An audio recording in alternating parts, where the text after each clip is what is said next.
Hi, everybody. I'm back. And today I'm going to be switching gears a little bit. I'm going to be talking about music. I'm going to spotlight Tafel's Music, Hearing Her Voice, which is a program that is looking at music by women who oftentimes have been long underrepresented in classical music, and they're taking center stage in this program. So, hearing her voice extends into the current century with the world premiere of a newly commissioned work by Métis composer Karen Sunabacka, who collaborates with her mother, writer Joyce Clouston, and they are going to be telling a story that is a combination of intergenerational knowledge and stories, and the work will bring a vital contemporary voice into conversation with music from previous centuries, from often overlooked female artists.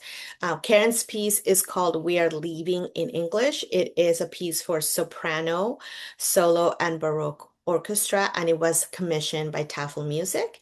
It will be premiering in this program, which runs from April 30th to May 3rd. And the soprano for this program is going to be award-winning Amanda Forsyth. So if you know of her work, you'll be happy to hear that she is the soprano for this program. So Karen's piece, called We Are Leaving, is the text is in the voice of her ancestor, Margaret Kipling, and it's exploring tensions between the really highly competitive fur trade society of the time in the 1800s and the communal values of the emerging Métis nation around 1816 or thereabouts. And in this story set to music, we're going to be learning about this confrontation that took place at Seven Oaks, between Métis leader Cuthbert Grant and his men, and then the then governor of the Hudson Bay. But this story comes from the point of view of Margaret, and it's a point of view that obviously most of us don't really know about, whether we live in Canada or not. So it is through Margaret's voice that we hear this story of this conflict. You can read more about this program at tafelmusik.org, and I encourage you to do so. And it also lists the other pieces that are part of Hearing Her Voice. I will now leave you with my conversation with composer Karen Sunabacka, and I hope you're able to enjoy Hearing Her Voice, happening April 30th to May 3rd. Hi, everybody. It's Heidi M, and I'm joined in the virtual room again by composer and artist Karen Sunabacka. Karen, thank you for joining me. Thank you. It's a pleasure for me to be here. So Karen, it's my first time meeting you, and I'm looking forward to this discussion. And I think because I'm also learning about you, I want folks to also learn about your work. You compose music, you're also an artist yourself. Tell us a little bit about your history and your the connection to your music making. Sure. I grew up in Winnipeg, which is really near where my ancestors first uh, became Métis, I guess if I say that correctly. So my mom grew up on the land that her great great grandparents first settled on. Um, so I grew up there. I played music all of my life. I had an uncle who was a composer. My dad was an amateur musician, and my grandparents had lots of music at the farm. So lots of traditional Métis music at the farm. So I kind of grew up in this world of music. And then I wasn't sure I should go into music for music school. So it took me a bit. But once I started in music school, I loved it. So then I went through and did undergrad, master's, and PhD in music composition. Oh, amazing. Yeah. So I know from the notes that obviously your Métis identity is also very influential in your storytelling. And Mhm. I kind of want to learn more about, how you weave the storytelling in music because the works may not always be explicitly narrative the way that we normally are used to just hearing or learning the stories, but the emotional and the historical weight is there. So I kind of want Mhm. to understand your process. Yeah, from the time I first started composing, I often would have some kind of a story in the background. Mhm. So, I mean, as stupid, as stupid as like the first piece I kind of wrote when I was thinking about becoming a composer was of the story of a snowflake coming down Sure. and then, and then getting plowed by a plow. Like it was just like silly, right? But I just, for me, thinking about music often meant trying to depict my natural world. And from the beginning, I was trying to do that. I obviously grew up my grandparents' farm. We spent a lot of time on their farm, a lot of times kind of out exploring the woods and on the old ancient pathways that kind of were through my grandparents' farm. But I also grew up canoeing, which I didn't realize until I've been more recently that like it was in my blood because my ancestors were canoeing along very similar waterways to where I was canoeing as well. Um, so in telling it's hard sometimes to tell a story in music because you can't tell people exactly what's happening, right? But I can depict things like a sunset. And Mhm. I think I'm depicting it pretty well. People may not hear the sunset necessarily, but they'll hear the vastness and the space in my Mhm. music. And people often describe my music as having a lot of space. Yes. Because growing up on the prairies, I mean, you look and you can see for miles in every direction, right? So I love that, and I loved trying to depict things like the dancing northern lights. So Mhm. those things, I feel like I can depict, and I have ideas about how to depict that. But it's kind of the what kind of drives my inspiration a lot of the time. For sure. Mhm. Yeah, thank you for sharing that because like I said, sometimes not all of us understand music to that extent in terms of the academic side of things, but we will be feeling a lot of Mhm. things in that moment. So it's always nice to understand where you're coming from. Would you say that once you have this, the idea in your mind of what you want the story to be, you also consider the instrumentation as well? Like, where does that come into play? Yeah, sometimes, although mostly nowadays I'm given the instrumentation. So it's an ensemble that asks me to write Yes. for them. Mhm. And so then that's often something that I'm given. And for me it's like the colors, right? And Yes. so then each instrument has different kinds of colors. So often the instrumentation will be inspirational to what I do for a piece. Mhm. Right. So if I know I have strings, then I know those kinds of colors that I have. If I know, like for the Tafelmusik, I have theremin and harpsichord. So that is very different colors Yeah, very than cool. I'm used to, yeah, than what I'm used to working with. Yeah. Yes. Yeah, so we are going to be talking about your Yeah. upcoming collaboration with Tafelmusik based here in Toronto. And this piece is a collaboration with your mother, who's a writer, Joyce Mhm. Clouston, and there's Mhm. something quite personal in this collaboration. And I kind of want to understand what are your conversations with your mother? Because you collaborate quite often. Yeah, so my mom is fascinating, and we pronounce her the last name Clouston.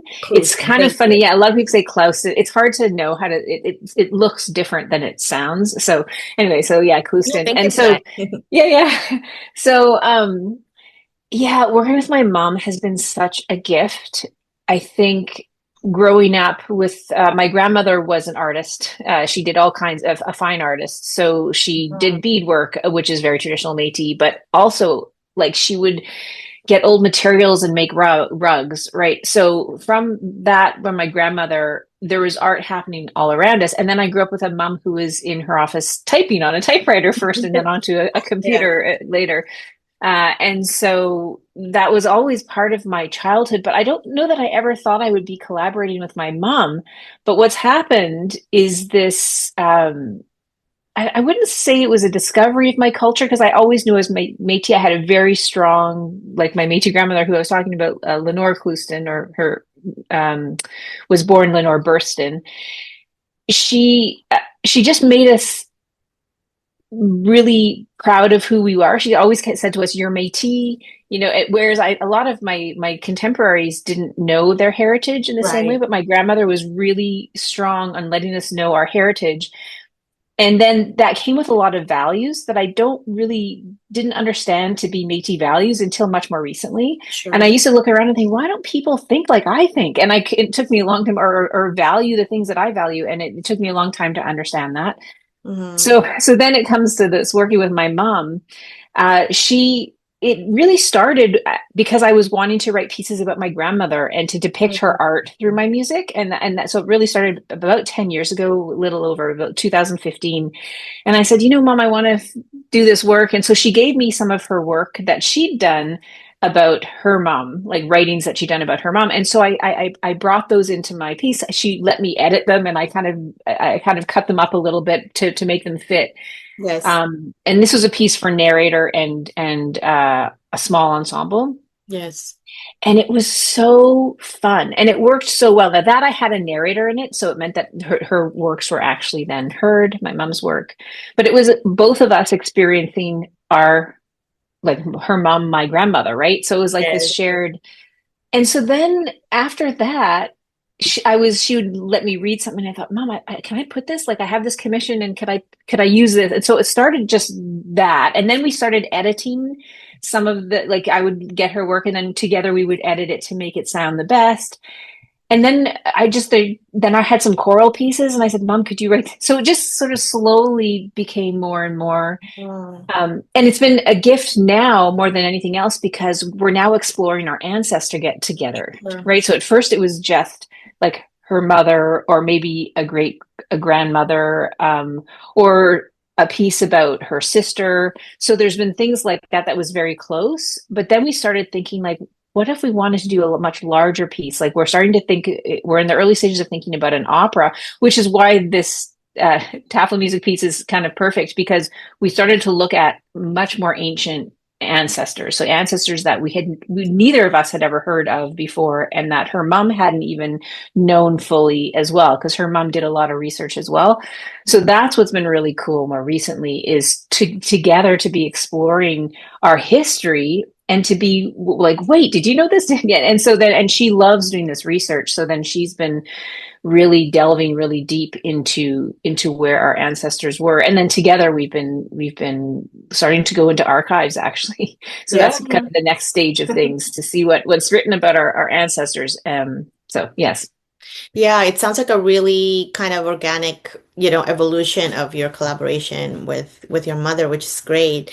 And the Yeah. piece that you are going to be premiering with Tafel Music is called "We Are Leaving" in English, and it Mhm. really is about ancestors, like you said, Margaret Kipling and her partner Mhm. John Lyons. And I wanted to know, what was the evolution of you have the details now that you've learned about these Mhm. ancestors and the story that you actually wanted to share as part of this program.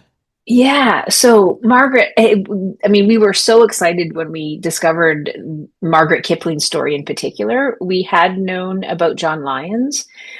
But what we hadn't realized was that our ancestors had actually been at Brandon House, which is one of the first one inland forts, and it's near what in Manitoba is Brandon now.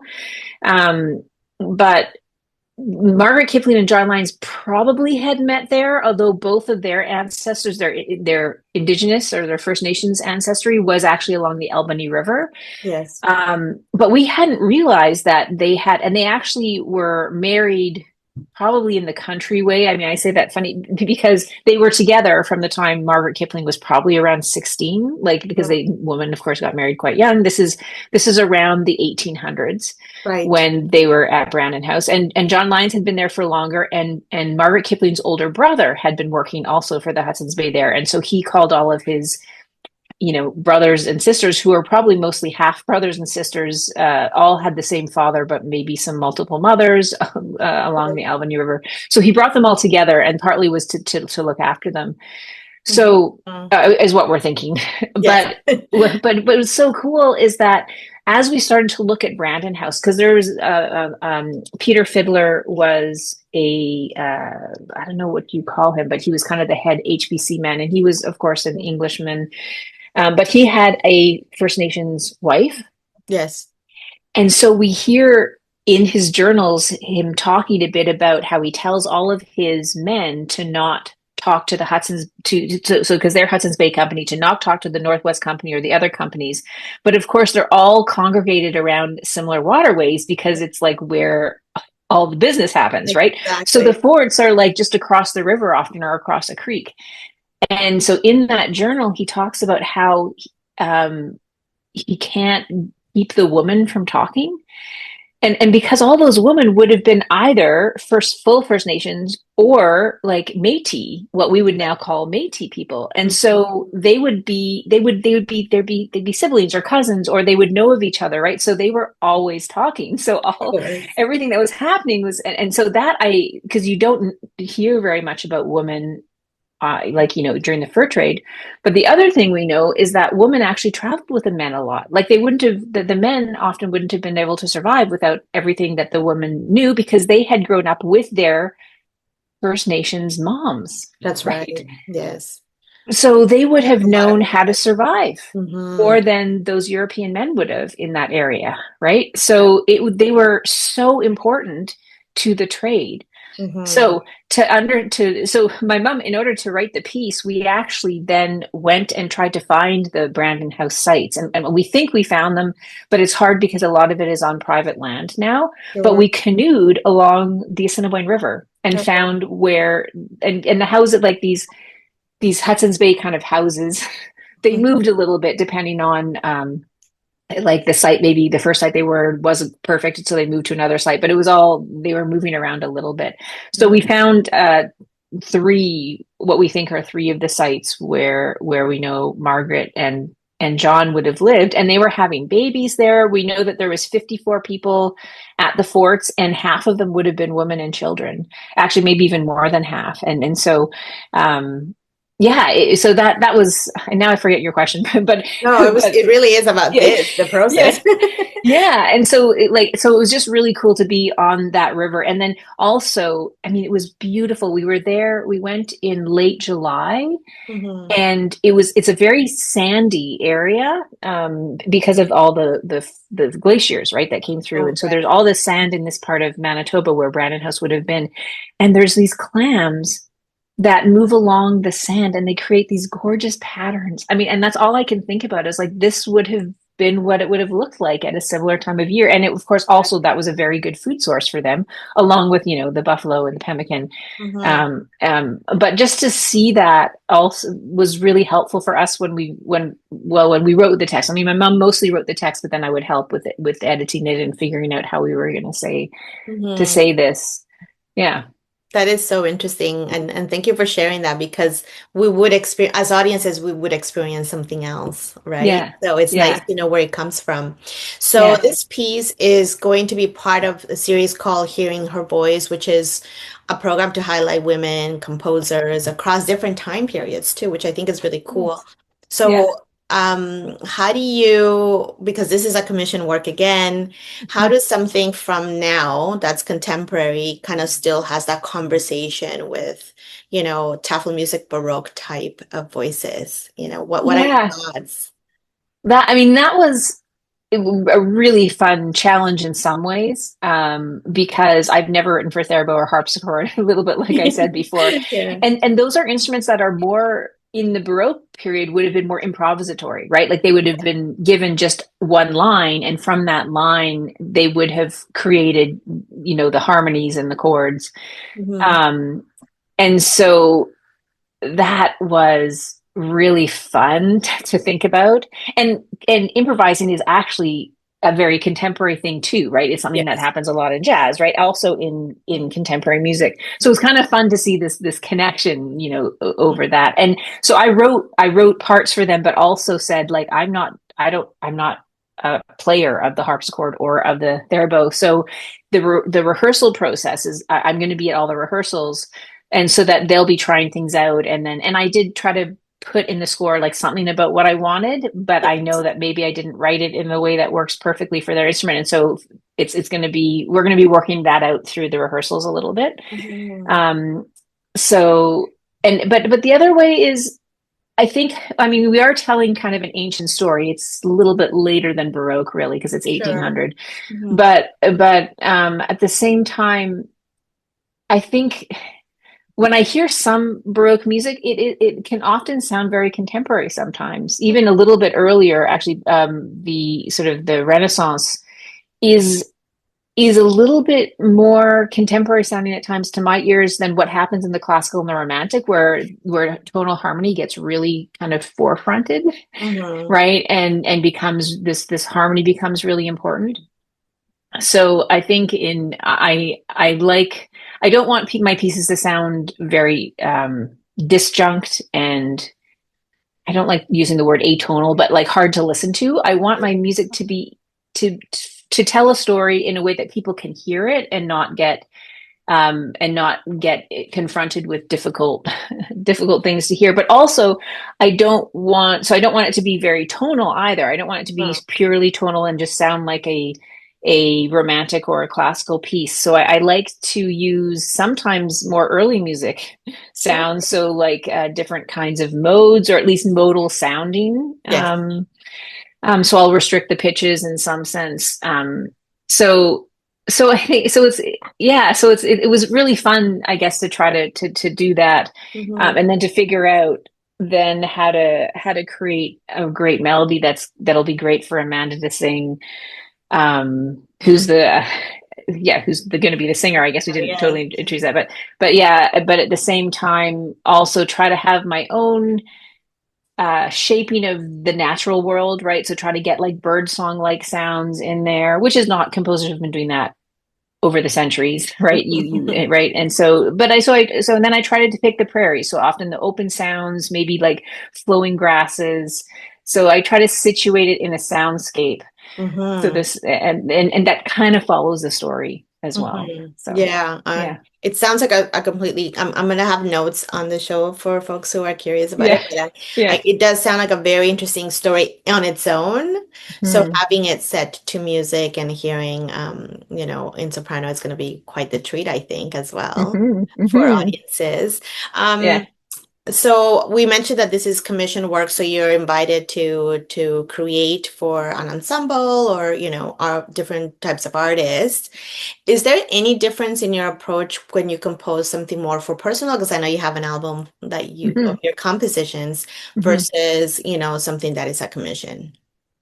Yeah, it's not too different. I mean, there's when I do a commission, I feel like there's a bit of pressure sometimes with a commission because I'm like, oh, this is really exciting, especially an ensemble that is world renowned as Tafelmusik is. And Yes. I'm like, I really want this to be good. But then I have to put that aside really, Mm. and then just think about what will be good for the singer to sing, Yes. what will be playable in a way that the performers can really engage with it, and then really I just want to try to tell this story of Margaret Kipling, right? And then how really the story is how her and her family and the other Métis people left the Hudson's Bay Company, Right.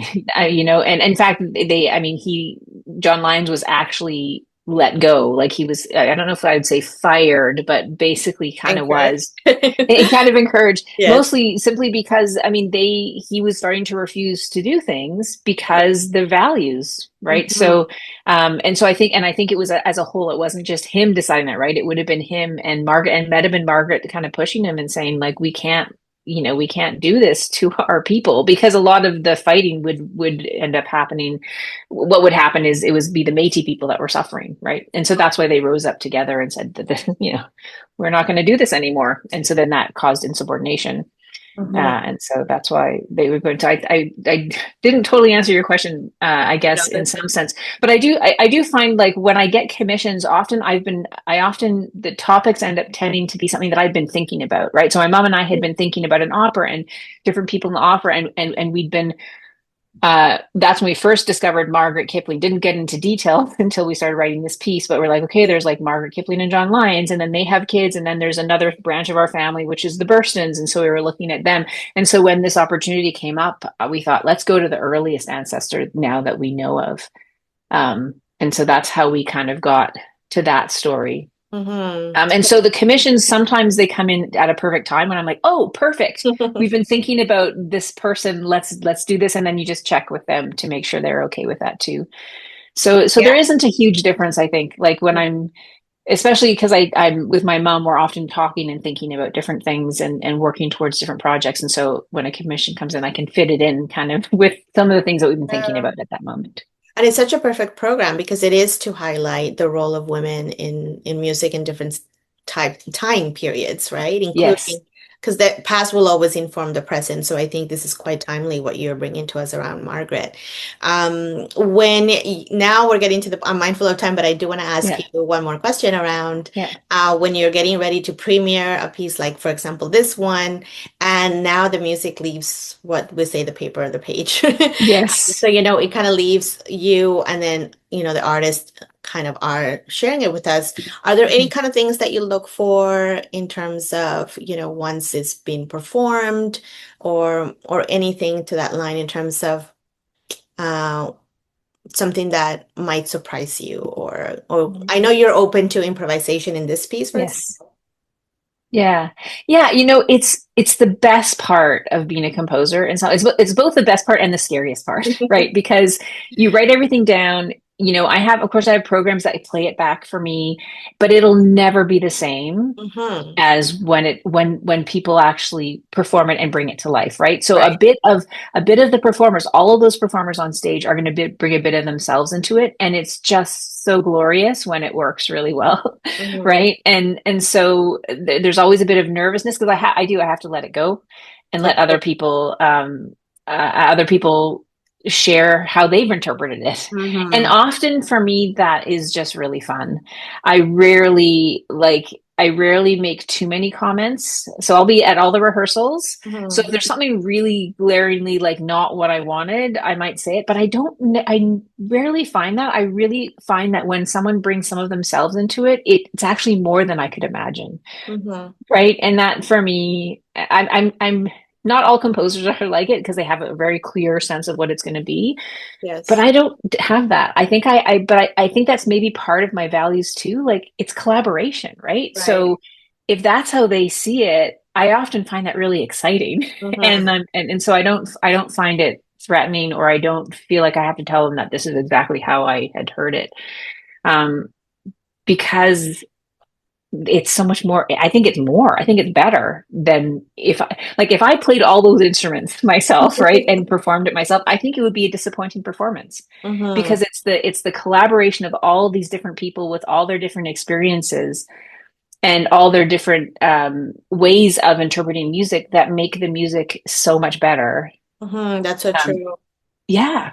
Yeah, Yeah. I mean, that's aside from the technical prowess that they each have, I'm sure there's that emotional component and the lived experience, Yeah. right? That's Yeah. important, which really ties nicely with your process, I think. Yeah. Yes. Yeah. That's right. Um, your piece is going to be part of Hearing Her Voice from April. I'm going to make sure people know the dates, April Yes. 30th, April 30th to May 3rd at Tafelmusik. Karen, I'm looking forward to the premiere. And aside from this, is there anything else that you want to spotlight or any other works that people should be familiar with? I, off the top of my head, no, except that I am just starting the process of recording my next album. Oh, nice. So that first piece that I did with my mom, which is called Mama's Painting, Louis Riel's Dream, which is about Mm. my grandmother, her mother, will be on that album. So we're just kind of yeah, so we're super excited about it. We're going to be recording it this summer and then it'll come out in about a year or so. So with a tour as well. So you can look out for that in the next year and a half. Yeah. Amazing. And I think you'll have your updates on your website. Is that right? Mhm. So Yeah. sunabacka.com. I'll make sure Yeah. people know where to link. Karen, Yeah. a pleasure to speak with you. And again, congratulations. Thank you. This has been a great conversation. I appreciate that.